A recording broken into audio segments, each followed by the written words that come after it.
आज फिक्र का फोकस देश की टॉप ट्रेंडिंग खबर पर है। ये बिग न्यूज बॉलीवुड के सुपरस्टार सलमान खान से जुड़ी हुई है। भाईजान के घर के अगर बात करें तो गैलेक्सी अपार्टमेंट की बुलेट प्रूफ सुरक्षा वाली तस्वीरों ने आज दिन भर लाइमलाइट को कैप्चर किया है। ये तस्वीरें देखिए आप। बिना देर किए सबसे पहले आपको एक्सक्लूसिव वीडियो दिखाते हैं। मुंबई में बांद्रा का यह गैलेक्सी अपार्टमेंट पूरे देश में सलमान खान के कारण मशहूर है। यहाँ ग्राउंड फ्लोर पर सलमान खान 1 BHK में रहते हैं और उनके माता पिता फर्स्ट फ्लोर पर रहते हैं। आप देख सकते हैं कि अब उसी फर्स्ट फ्लोर की इस बालकनी में एक साइड बुलेट प्रूफ कांच की दीवार लगाई गई है, जबकि दूसरी तरफ भी इसे लगाने का काम जारी हो चुका है।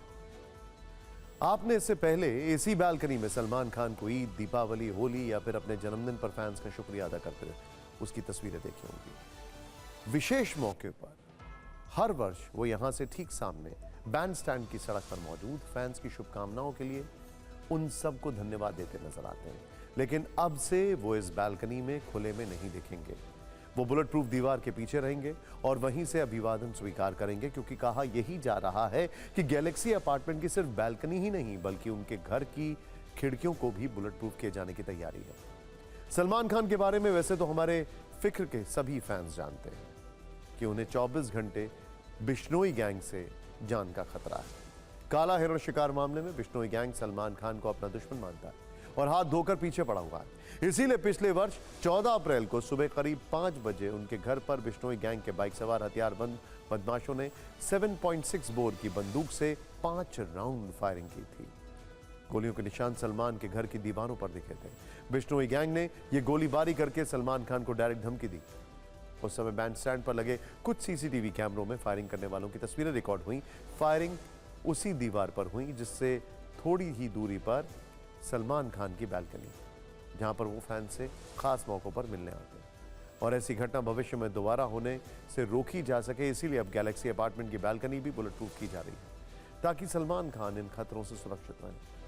वैसे आपको बता दें कि सलमान खान के घर की सुरक्षा ही बुलेट प्रूफ नहीं की गई है, बल्कि घर पर फायरिंग की घटना के बाद उन्हें जो कार मिली, बल्कि उन्हें जो खुद कार खरीदी है वो भी बुलेट प्रूफ है। इसके अलावा उनके घर के बाहर 1-2 नहीं बल्कि हाई रेजोल्यूशन के 6 सीसीटीवी कैमरे हैं। इसके अलावा बालकनी के चारों तरफ लोहे की मजबूत ग्रिल है। यहाँ 24 घंटे पुलिस सलमान खान की सुरक्षा में तैनात रहती है। उनके घर के ठीक सामने 2 अस्थायी चौकियां भी बनाई गई हैं। इसके अलावा एक SRPF की वैन सलमान के घर के बाहर 24 घंटे खड़ी रहती है, जिसमें अत्याधुनिक हथियारों से लैस पुलिसकर्मी मौजूद रहते हैं।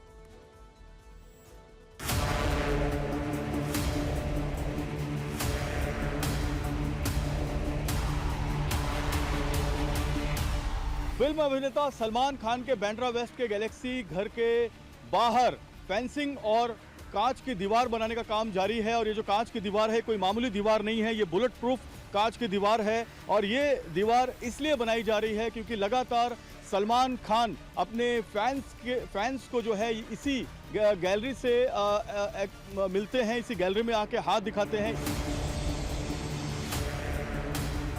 यहाँ बहुत चाक चौबंद पुलिस व्यवस्था की गई है और इस पुलिस व्यवस्था में जो एक चौकी है सलमान खान के घर के बाहर लगाई गई है, एक जो गाड़ी है SRPF की वो सलमान खान के घर के बाहर लगाई गई है, दूसरी चौकी सलमान खान के घर के बाहर बाईं तरफ लगाई गई जहाँ पे महिला पुलिसकर्मी है। यहाँ पर पुलिसकर्मी और साथ में जो स्पेशल बॉडीगार्ड्स हैं, जो प्राइवेट बॉडीगार्ड्स हैं, उनको रखा गया है। ये सबसे महत्वपूर्ण बात यह है कि ये जो फेंसिंग की जा रही है, यहाँ पर सलमान खान के जो फैंस हैं वो चढ़ जाते हैं और यहाँ पर चढ़कर वो सलमान खान से मिलने की कोशिश करते हैं। यहाँ से इस दीवार से चढ़कर वो आगे जाते हैं और आगे जाके सलमान खान से मिलने की कोशिश करते हैं। इसी वजह से ये लोहे की फेंसिंग भी की जा रही है ताकि सलमान खान का कोई भी फैन यहाँ पर चढ़ ना पाए। सीसीटीवी लगाई गई है, देखिए एक सीसीटीवी ऊपर है, 2 सीसीटीवी नीचे है और इसके साथ ही 4 सीसीटीवी दाईं तरफ पेड़ के पास लगाई गई है।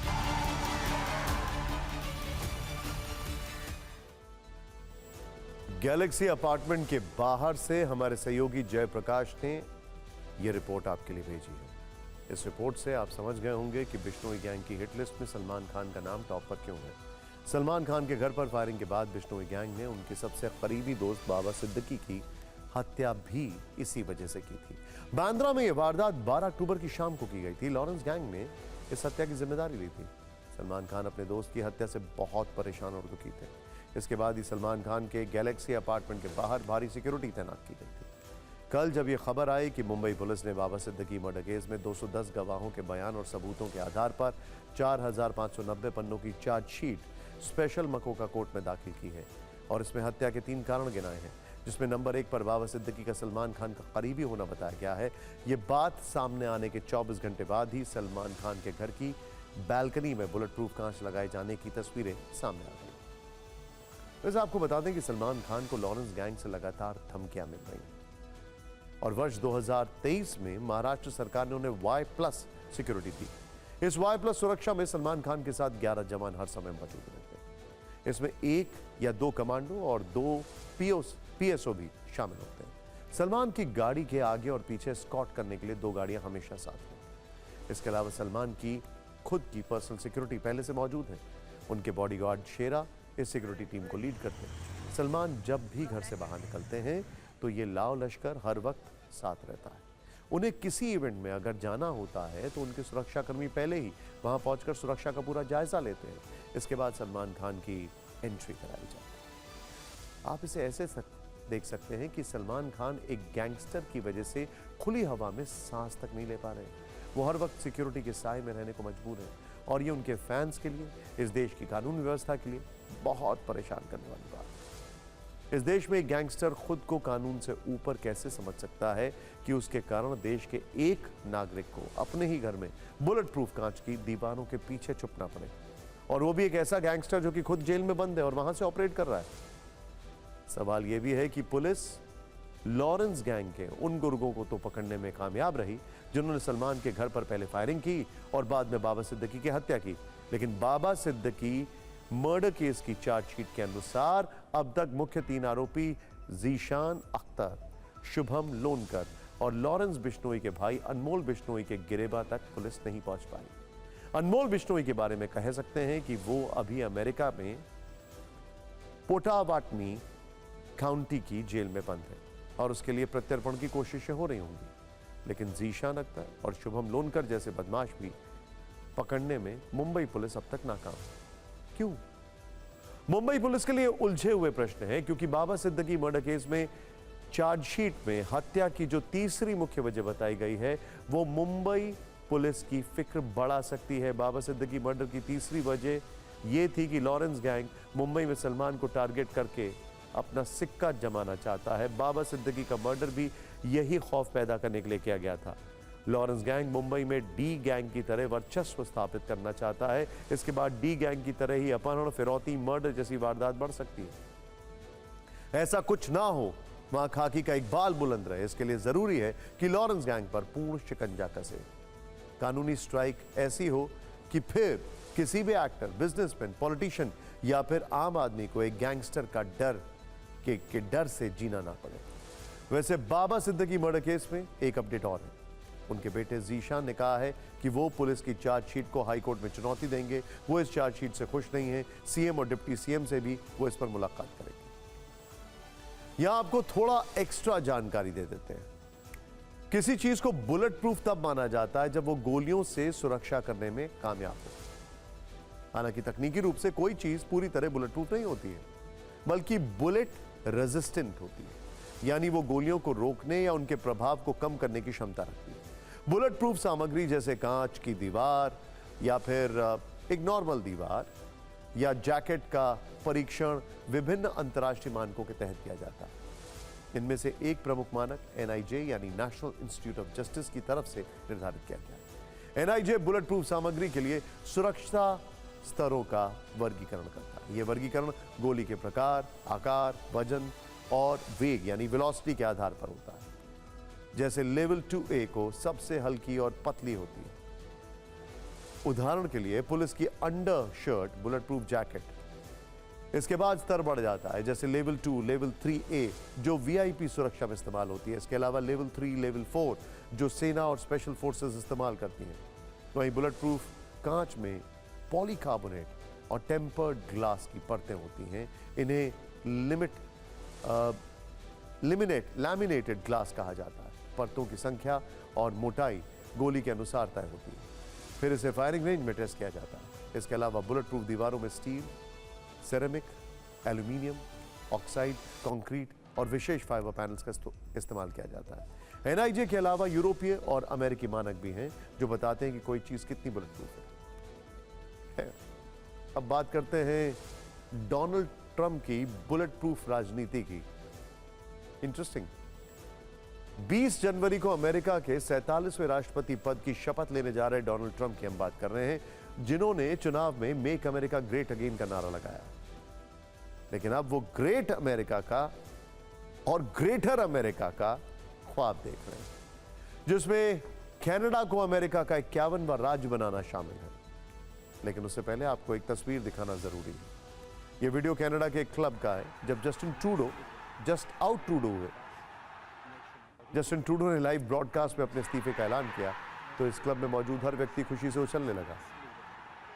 सभी ने जमकर जश्न मनाया। वहीं दूसरी तरफ कनाडा में डेयरी क्वीन के नाम से मशहूर ग्रिल एंड चिल ने Trump resignation special dish launch कर दी, जिसमें स्पेशल ऑफर के तहत सिर्फ $2 में स्पेशल बर्गर दिया जा रहा है। यानी आप समझ सकते हैं कि कनाडा की जनता ट्रूडो से कितना त्रस्त हो चुकी है। और जब जस्टिन ट्रूडो ने अपने इस्तीफे का ऐलान किया, उस वक्त भी उनके बोलने से पहले उनकी स्पीच के पेपर हवा में उड़ने लगे।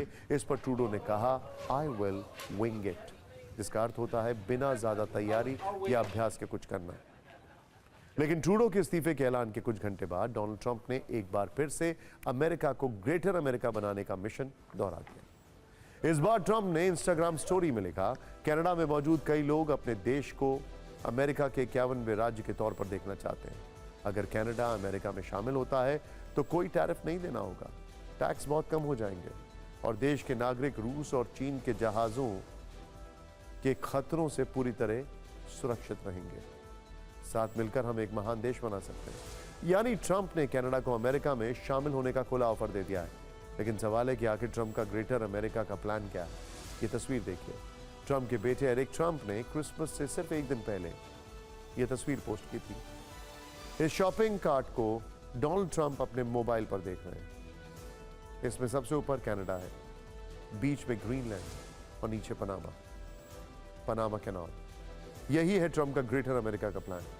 ट्रंप कनाडा को अमेरिका का 51वां राज्य बनाना चाहते हैं। वो ग्रीनलैंड को अमेरिका में शामिल करना चाहते हैं।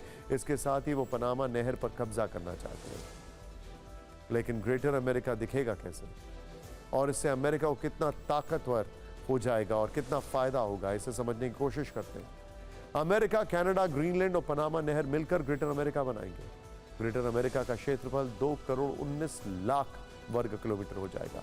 कनाडा दुनिया का दूसरा सबसे बड़ा देश है। उसे मिलाकर ग्रेटर अमेरिका रूस को पछाड़कर दुनिया का सबसे बड़ा देश बन जाएगा। अमेरिका की जीडीपी इस वक्त करीब $29 ट्रिलियन से कुछ ज्यादा है। $29 ट्रिलियन। कनाडा की जीडीपी $2.15 ट्रिलियन है, जबकि ग्रीनलैंड की जीडीपी $3.3 बिलियन है। तीनों मिल गए तो ग्रेटर अमेरिका की जीडीपी $34.45 ट्रिलियन हो जाएगी। इस तरह ग्रेटर अमेरिका दुनिया का सबसे बड़ा आर्थिक ब्लॉक बन जाएगा। प्राकृतिक संसाधनों की बात करें तो कनाडा के पास दुनिया का तीसरा सबसे बड़ा तेल भंडार है, जो कि करीब 168 बिलियन बैरल है। ग्रीनलैंड में दुर्लभ खनिजों का भंडार, तेल और गैस भी वहां पर्याप्त मात्रा में होने का अनुमान है, जबकि करीब 50 बिलियन बैरल्स बर्फ पिघलने से नए समुद्री मार्ग के खुलने की संभावना है।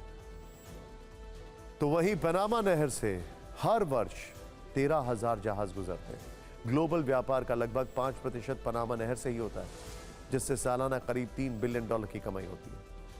अगर ग्रेटर अमेरिका की ताकत की बात की जाए तो आर्कटिक क्षेत्र में अमेरिका सबसे ताकतवर हो जाएगा। रूस चीन के मुकाबले ग्रेटर अमेरिका को रणनीतिक बढ़त मिलेगी। पनामा नहर पर कंट्रोल से सैन्य जहाजों और व्यापार मार्ग पर पूरा नियंत्रण मिल जाएगा। अमेरिका का रक्षा बजट वर्ष 2023 में $886 बिलियन था। नए देशों के जुड़ने से ग्रेटर अमेरिका का रक्षा बजट 10 से 15% बढ़ जाएगा। जनसंख्या की बात करें तो अभी अमेरिका की जो आबादी है वो करीब 33 करोड़ से ज्यादा है। कनाडा की आबादी 4 करोड़ है। डेनमार्क के अधीन ग्रीनलैंड की जनसंख्या सिर्फ 56,000 है। इस तरह ग्रेटर अमेरिका की आबादी 37 करोड़ से ज्यादा हो जाएगी। डोनाल्ड ट्रंप भले ही दावा करें, लेकिन ग्रेटर अमेरिका का यह सपना इतनी आसानी से सच्चाई में नहीं बदलने वाला है। ग्रेटर अमेरिका प्लान में किस तरह की चुनौतियां हैं, देखते हैं। कनाडा, ग्रीनलैंड के लोग आसानी से इस विलय को मंजूरी नहीं देंगे। अमेरिका के जबरन विलय करने पर शांति बनाए रखना मुश्किल होगा। दोनों देशों को अमेरिकी संविधान और प्रशासनिक ढांचे में फिट करना कठिन होगा। अमेरिका का दूसरे देशों से कूटनीतिक तनाव बढ़ सकता है। ग्रेटर अमेरिका से नया युद्ध छिड़ने का भी डर बढ़ जाएगा।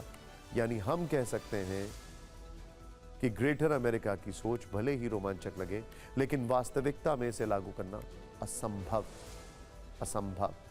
और अगर फिर भी ट्रंप ने यह सपना सच कर दिखाया तो अमेरिका की ताकत के आगे दुनिया के किसी भी देश का टिकना मुश्किल हो जाएगा। लेकिन अब आपको सऊदी अरब लेकर चलते हैं। वहां की फिक्र बारिश ने बढ़ा दी है। मक्का से आई तस्वीरें यही कहानी बयां कर रही हैं। मक्का के वायरल हो रहे वीडियोस अकल्पनीय हैं, क्योंकि अरब के इस हिस्से में मूसलाधार बारिश कल्पना से परे है। ऐसा पिछले साल भी हुआ, लेकिन इस बार तस्वीर एकदम अलग है। वैज्ञानिकों के बीच ये बदलाव चर्चा और रिसर्च का विषय बन चुका है। आखिर ऐसा क्यों हुआ और ऐसा क्या हुआ कि 55 डिग्री की गर्मी वाले मुल्क में आसमान से कयामत बरसने लगी? सऊदी अरब की फिक्र कितनी बढ़ाने वाली है, इस रिपोर्ट में।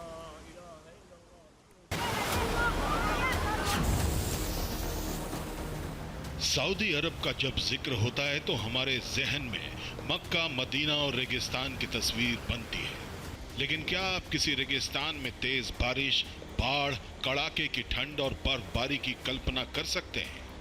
कुछ साल पहले तक इसका जवाब ना में हो सकता था, लेकिन वक्त के साथ हालात बदल गए हैं। अब अरब के रेगिस्तान नहीं बल्कि बाढ़ वाले वीडियोस वायरल हो रहे हैं। इस इलाके में बारिश कयामत बनकर टूट पड़ी है।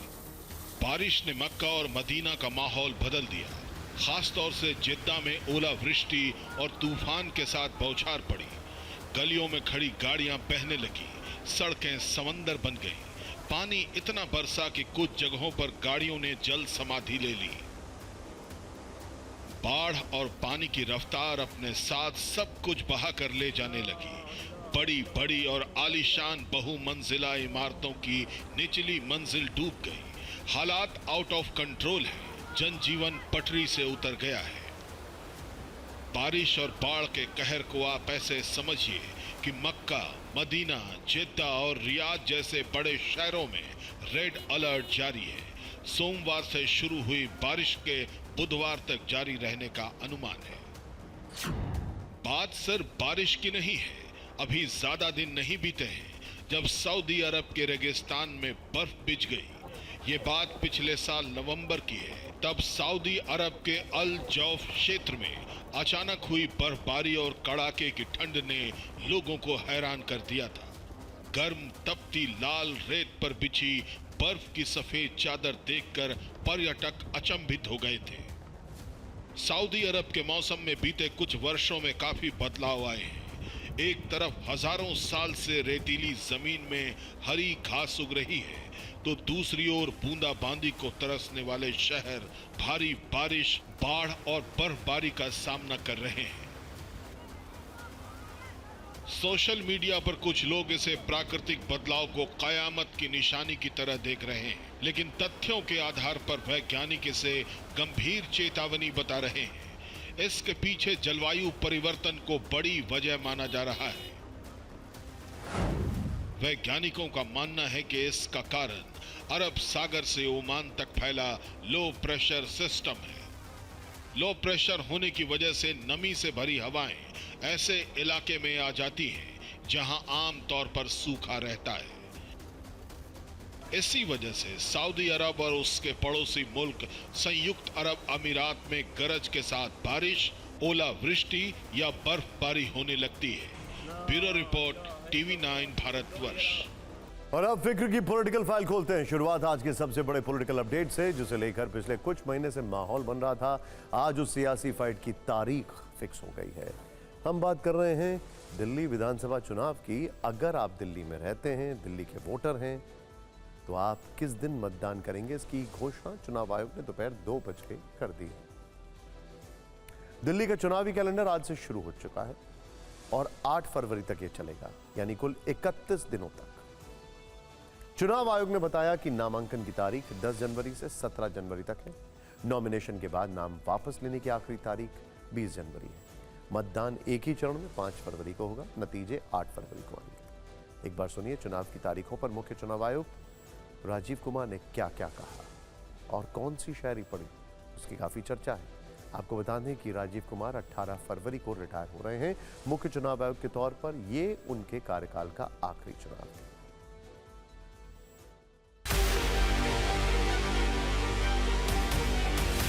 It's a single phase election.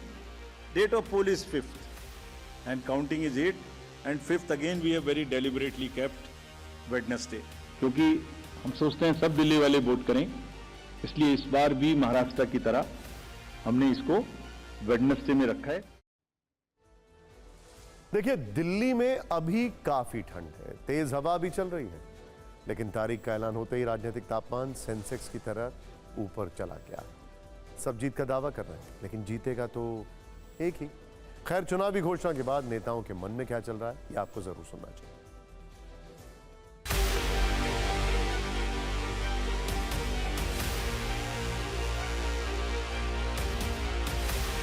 मैं समझता हूं कि जिस तरह से पिछले 3 बार में दिल्ली की जनता ने अपना प्यार और आशीर्वाद अरविंद केजरीवाल जी को दिया, प्रचंड बहुमत से इस बार भी अपने प्यार और आशीर्वाद और अपने वोट की ताकत से केजरीवाल जी को मुख्यमंत्री बनाएंगे दिल्ली के लोग। दिल्ली के लोगों को इंतजार है कि जितनी भी जल्दी हो सके तो उनको कम से कम आपदा से मुक्ति मिले। जो दिल्ली 10 वर्ष से आपदा ने घेरी हुई है, उससे मुक्ति मिले, तो इसलिए दिल्ली वासियों को बहुत बहुत शुभकामनाएं, बहुत बहुत बधाई।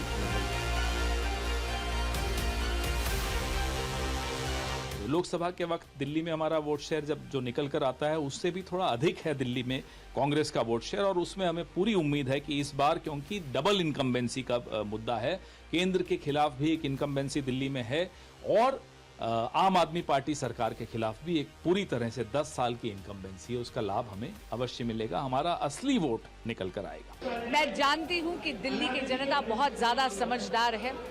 वो ना आम आदमी पार्टी के चुनावी छलावों में आ रही है, ना कांग्रेस पार्टी के चुनावी जुमलों में आ रही है। वो जानती है, दिल्ली की जनता ये जानती है और पहचानती है कि डबल इंजन की भाजपा की सरकार का जलवा दिल्ली में जब होगा तो दिल्ली प्रगति के पथ पर अग्रसर होगी। दिल्ली के लोग एक बार फिर से अपने परिवार के लोगों को अच्छा स्वास्थ्य देने वाले मुख्यमंत्री को चुनेंगे और 8 फरवरी को जब नतीजे आएंगे तो उसके लिए हम पूरी तरह तैयार हैं कि आम आदमी पार्टी की सरकार फिर से बनेगी केजरीवाल जी के लिए। दिल्ली की 70 विधानसभा सीटों के अलावा यूपी के मिल्कीपुर और तमिलनाडु के इरोड ईस्ट में भी विधानसभा उपचुनाव होंगे। हालांकि तारीख बताने के लिए जो प्रेस कॉन्फ्रेंस हुई उसकी भी खूब चर्चा है। मुख्य चुनाव आयुक्त राजीव कुमार कुल 1.5 घंटे तक मीडिया के सामने रहे। खास बात यह रही कि 1.5 घंटे में सिर्फ 10 मिनट दिल्ली के चुनाव पर बोला गया, बाकी 1 घंटे से ज्यादा का वक्त उन्होंने विपक्ष के आरोपों के जवाब दिए, वो भी शायराना अंदाज में। हालांकि उनसे किसी ने सवाल नहीं पूछा था, लेकिन उनके कार्यकाल में चुनावी पारदर्शिता को लेकर प्रश्नों की बौछार हो गई। तो हो सकता है कि उन्हें लगा हो कि आज मौका है, जवाब दे देते हैं। वैसे भी उनके कार्यकाल का आखिरी चुनाव है। ईवीएम हैकिंग से लेकर वोटर लिस्ट में गड़बड़ी के आरोपों का उन्होंने अपना पक्ष रखा उस पर। कल ही जब दिल्ली की फाइनल वोटर लिस्ट जारी हुई तो आम आदमी पार्टी ने इल्जाम लगाया कि साजिशों के तहत हजारों वोटर्स के नाम काटे गए, खास तौर से नई दिल्ली विधानसभा में, जहां से अरविंद केजरीवाल चुनाव लड़ते हैं। वोटर लिस्ट में गड़बड़ी के सवाल पर राजीव कुमार ने कहा कि लोगों का नाम तब तक नहीं हटाया जा सकता जब तक उन्हें निजी तौर पर सुनवाई का मौका ना दे दिया जाए। अगर कहीं 1% मतदाताओं का नाम कट भी गया तो जनवरी से लेकर अक्टूबर तक का समय है, तब क्यों नहीं कहा जाता है कि ये नाम हटा दिया जाए या ये नाम जोड़ दिया जाए? सिर्फ चुनाव के समय ही ये मुद्दे क्यों उठाए जाते हैं? ईवीएम हैकिंग पर और उसके आरोपों पर उन्होंने अदालतों की टिप्पणी का जिक्र करते हुए कहा कि शक का इलाज तो हकीम लुकमान के पास भी नहीं है। ईवीएम एकदम फुल प्रूफ डिवाइस है, इसमें किसी गड़बड़ी का सवाल उठता ही नहीं है। पुराने बैलेट पेपर की वापसी अनुचित है। इसका उद्देश्य चुनावी प्रक्रिया को पटरी से उतारना है।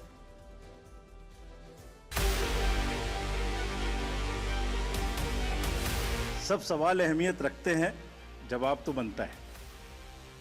सब सवाल अहमियत रखते हैं, जवाब तो बनता है। आदतन कलम बंद जवाब देते रहे, आज रूबरू भी बनता है। क्या पता कल हम हो ना हो, आज जवाब तो बनता है। आज जवाब तो बनता है। आरोपों और इल्जामात का दौर चले कोई गिला नहीं। आरोप और इल्जामात का दौर चले कोई गिला नहीं। झूठ के गुब्बारों को बुलंदी मिले कोई शिकवा नहीं। हर परिणाम में प्रमाण देते हैं, पर वो बिना सबूत शक की नई दुनिया रौनक करते हैं, और शक का इलाज तो हकीम लुकमान के पास भी नहीं। ईवीएम को लेकर मुख्य चुनाव आयुक्त ने हकीम लुकमान का तो जिक्र किया, तो हकीम लुकमान का नाम लोग सर्च करने लगे। सोशल मीडिया में उनका नाम ट्रेंड होने लगा। हमारी रिसर्च टीम ने आपके लिए हकीम लुकमान से जुड़ी कुछ जानकारी जुटाई है। कहा जाता है कि पूरे अरब में उनके जैसा कोई चिकित्सक नहीं था। वो यूनानी चिकित्सा के जनक माने जाते हैं। उन्होंने हर तरह के रोग की दवा इजाद की थी। केवल एक रोग की दवा वो आजीवन नहीं ढूंढ पाए थे। वो रोग था शक। शक की दवा आज तक नहीं मिल पाई है। ये किस्सा एक मुहावरे के रूप में आज भी विद्यमान है। आज भी हम कहते हैं कि शक की दवा तो हकीम लुकमान के पास भी नहीं थी। शायद राजीव कुमार ने आज ईवीएम वाले आरोपों पर इसीलिए उनका नाम लिया होगा। दिल्ली चुनाव की चर्चा के बीच यूपी सरकार में मंत्री संजय निषाद ने एक बड़ा बयान दिया है। उन्होंने कहा कि लोकसभा चुनाव में बीजेपी यूपी से ज्यादा सीट जीत सकती थी, लेकिन विभीषण के कारण बीजेपी इतनी कम सीटों पर सिमट गई। एक बार सुनिए उन्होंने क्या कहा है और फिर बात करेंगे विभीषण को।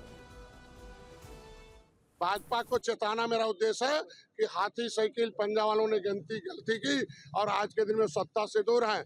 दलालों के चक्कर में दलालों ने कहा डॉक्टर संजय के पास वोट नहीं है, डॉक्टर संजय के पास साथ निषाद नहीं है। आज के दिन में दलालों की बात मानकर 400 आज के दिन में 80 सीट में 43 सीट भाजपा हार गई उत्तर प्रदेश में। मैं चाहता हूं कि भाजपा खुद जाने कौन विभीषण है, किनकी बातों के चक्कर में आकर आज निषादों का आरक्षण नहीं। मैं कह रहा हूं आज के दिन में विभीषण वो लोग हैं जो गलत सूचना दे रहे हैं माननीय योगी जी को, मोदी जी को, अमित शाह जी को। संजय निषाद यूपी सरकार में कैबिनेट मंत्री हैं, लेकिन विभीषण वाला बयान देकर वो अपनी ही सरकार को कटघरे में खड़ा कर रहे हैं। आपको बता दें कि संजय निषाद लोकसभा चुनाव में अपने बेटे प्रवीण निषाद की हार से आज तक नाराज हैं, और संजय निषाद की यही नाराजगी उनके बयान में दिख रही है। कहीं ना कहीं अपने बेटे की हार के पीछे वो बीजेपी के एक गुट को वजह मानते हैं। फिक्र में अब आगे बढ़ते हैं। आपने अक्सर फिल्मी डायलॉग्स में इंटरपोल शब्द सुना होगा। इंटरपोल आपने ये कहते भी सुना होगा कि किसी अपराधी के लिए इंटरपोल ने रेड कॉर्नर नोटिस जारी कर दिया। लेकिन इसी इंटरपोल की तर्ज पर आज गृह मंत्री अमित शाह ने भारत पोल लॉन्च कर दिया है। क्या भारत पोल इंटरपोल की तरह काम करेगी? इसका मकसद क्या है? इससे अपराधियों को पकड़ने में कितनी मदद मिलेगी?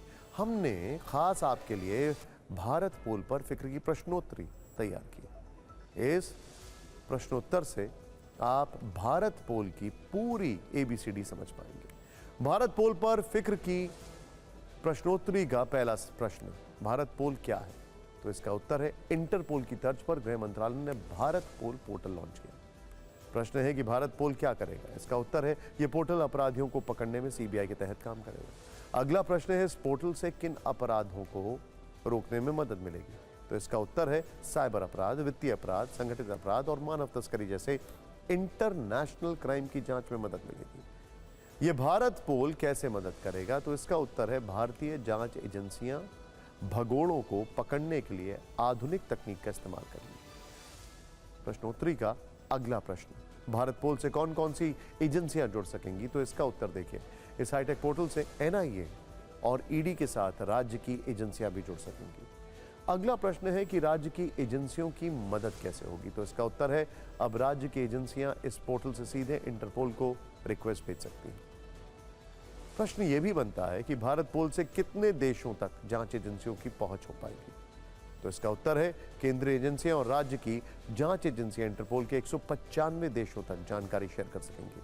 देश में अपराध रोकने के लिए जांच एजेंसियां अलग अलग प्रयोग करती रहती हैं, लेकिन देश में अपराध करके विदेश भागने वाले अपराधियों को सजा दिलाना जांच एजेंसियों के लिए बड़ी चुनौती रही है। इसमें भारत इंटरपोल की मदद लेता है, लेकिन अब भारत पोल के लॉन्च होने से यह प्रक्रिया और आसान हो जाएगी। भारत के दिल्ली के भारत मंडपम से भारत पोल की लॉन्चिंग वाली ये रील जरूर देखनी चाहिए।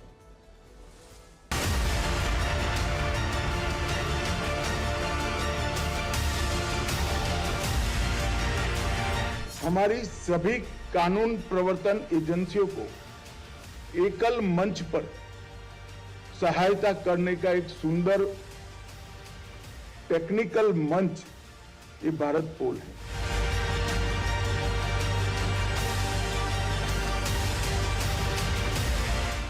मैं मानता हूं ये आने वाले दिनों में हमारे देश के इन्वेस्टिगेशन को एक नए युग में ले जाने वाली पहल है।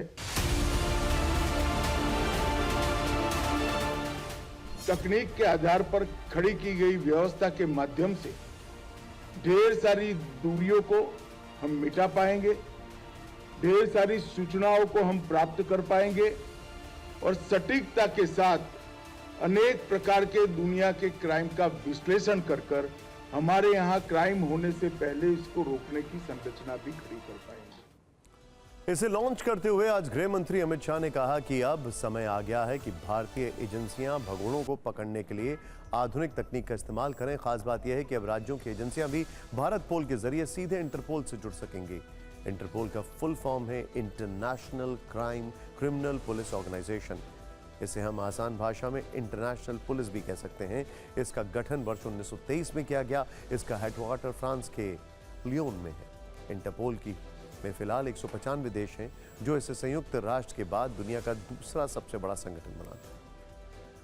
अब आपको HMP वायरस का अपडेट दे देते हैं। भारत में कोरोना जैसे HMP वायरस के अब तक 8 केस सामने आए और इसमें नया नाम महाराष्ट्र के नागपुर का है, जहां एक 13 साल की बच्ची और 7 साल के बच्चे में HMPV का संक्रमण मिला है।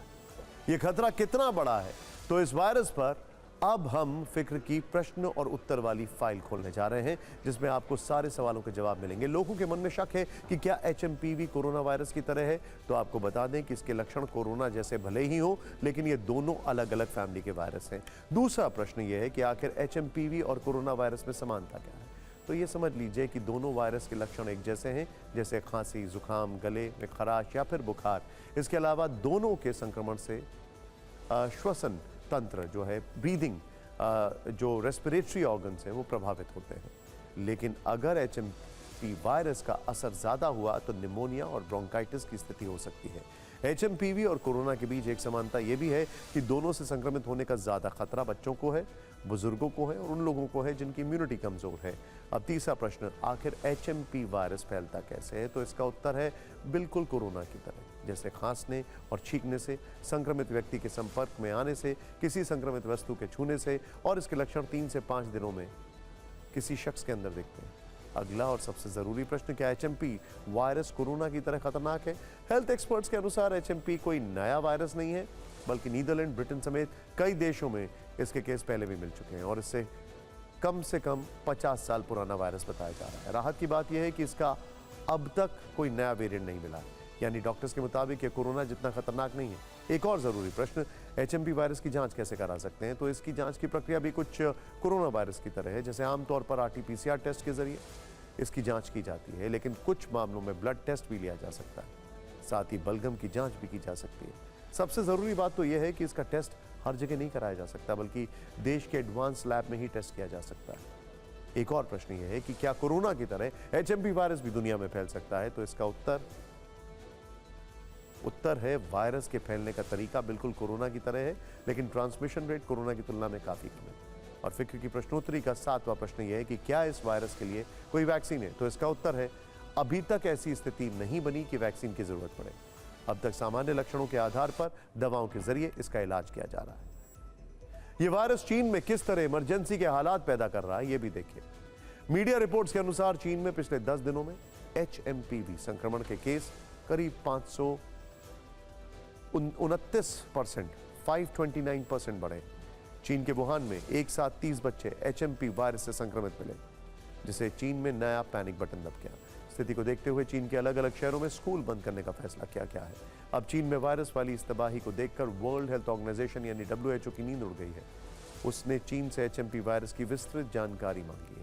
कुछ रिपोर्ट्स में यह भी दावा किया जा रहा है कि चीन के कुछ हिस्सों में स्टेट इमरजेंसी लगाई गई है, हालांकि चीन की सरकार ने इसकी पुष्टि नहीं की। एक बड़ी खबर यह है कि चीन में एंटीवायरल ड्रग की भारी कमी हो गई है।